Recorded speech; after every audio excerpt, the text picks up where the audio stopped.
Hello student, आज हम लोग पढ़ने जा रहे हैं एक्सपोनेंट्स क्या होते हैं, उनके बारे में, उनके बेसिक फॉर्मूलेस क्या हैं और उनको कैसे सॉल्व किया जाता है।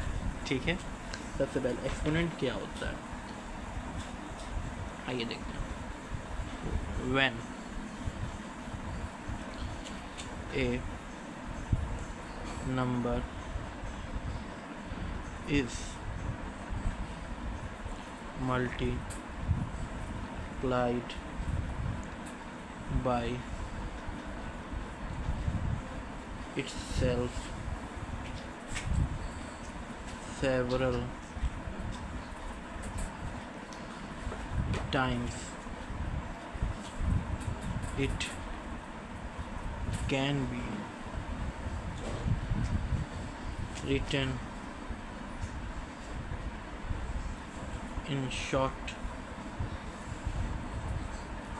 form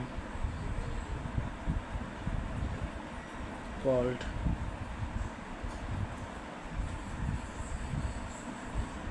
exponential form।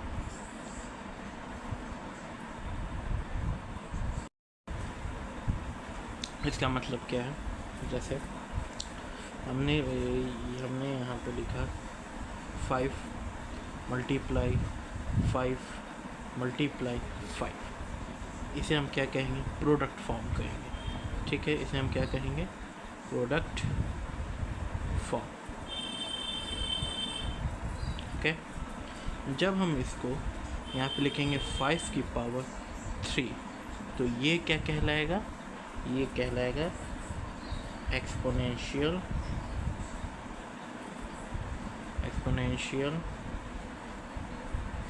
फॉर्म। ठीक है, ये जो 5 है, अब ये एक्सपोनेंशियल फॉर्म हो गया, आपको समझ आ गया होगा। ये जो 5 है, जैसे ये 5 और ये क्या है 3, इस 5 को हम लोग क्या कहते हैं? बेस कहते हैं। क्या कहते हैं? बेस। इसको क्या हम कहेंगे? बेस कहेंगे। और ये जो 3 है, इस 3 को हम लोग क्या कहेंगे? एक्सपोनेंट कहेंगे। क्या कहेंगे? एक्सपोनेंट कहेंगे।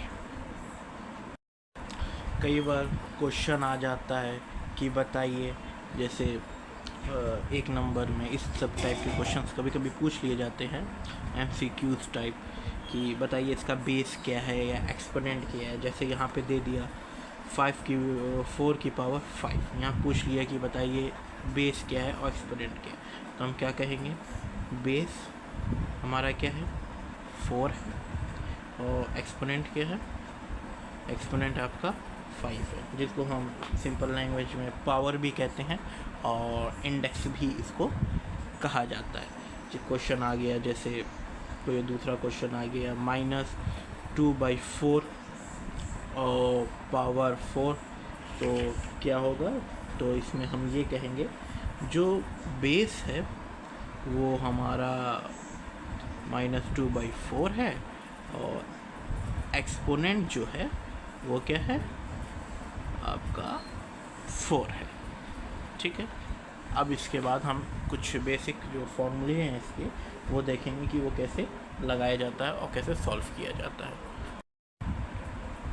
जैसे लॉ ऑफ एक्सपोनेंट जो हमारा पहला है, a की पावर m मल्टीप्लाई a की power n equal to a की power m plus n। Okay, अब इसको कैसे सॉल्व किया जाता है वो देखते हैं। जैसे यहाँ पे कोई क्वेश्चन दे दिया हो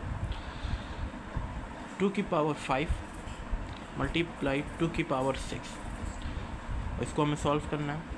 ये देखिए, ये a है, पावर m है, इसको हम a समझिए, पावर को m। ओके, मल्टीप्लाई a है, पावर n, यहाँ a है और पावर n समझिए। ठीक है, यहाँ पे देखिए, यहाँ दोनों पे बेस सेम है ये, और यहाँ पे भी सेम है, तो ये फॉर्मूला यहाँ अप्लाई हो जाएगा।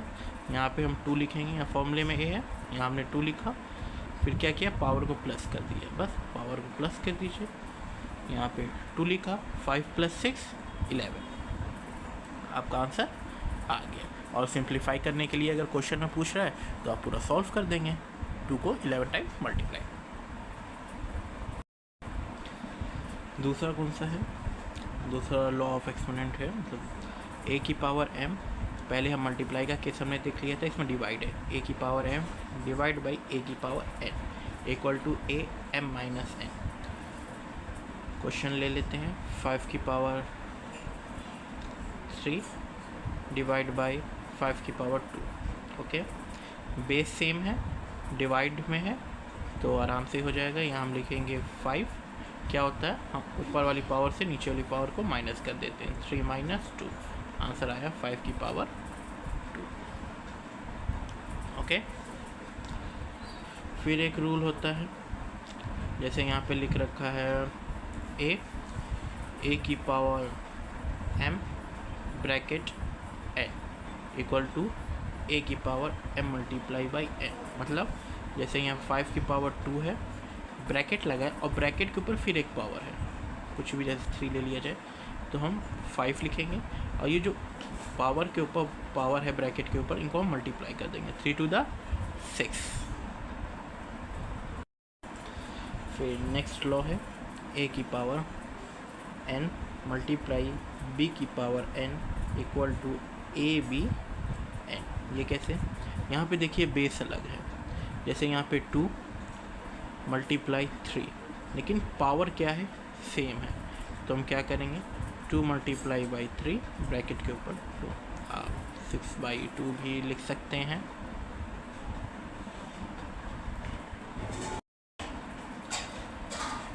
उसके बाद नेक्स्ट आता है ए की पावर n बी की power n bracket equal to क्या लगाया, ए बी पावर n, वही चीज़ है, जैसे यहाँ पे 4/3, यहाँ पे भी 2 है, यहाँ पे भी 2 है, तो हम इसको 4/3 इस तरीके से 2 लिख सकते हैं।